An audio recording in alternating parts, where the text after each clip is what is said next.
Magandang araw po sa lahat, may bagong update po tayo kay Carla at Jomar. Bago ang lahat, pakisuportahan po ama ng Kalingap na si Val Santos Matubang at sa channel ko para sa panibagong update. Nakakagulat nang makita natin na napakayaman ni Jomar dahil di mo akalaing napakalaki at malapalasyo pala ang bahay niya at wala naman sa itsura niya.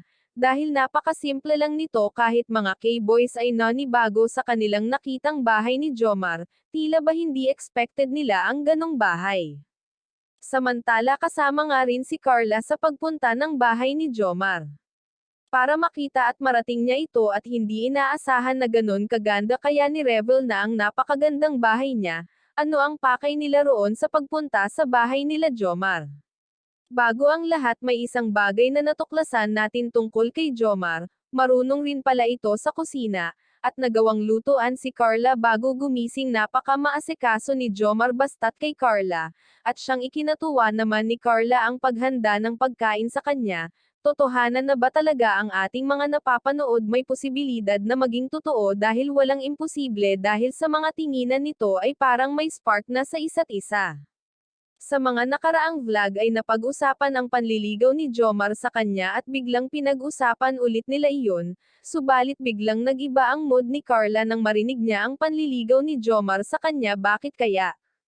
Sapagkat nangangamba si Carla na baka sa panliligaw ni Jomar ay magkasira sila sa pagiging magkaibigan nila.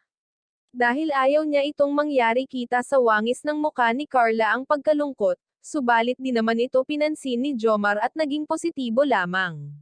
At nakapagtataka lamang bakit ganon ang naging reaksyon ni Carla samantalang pumayag naman ito na magpaligaw at biglang nagdadalawang isip ito. Siguro hindi pa handa si Carla pumasok sa isang relasyon, at natatakot ito sa maaaring mangyari sa huli, kaya wala namang kasiguraduhan ang ipinapakita nila sa mga netizen.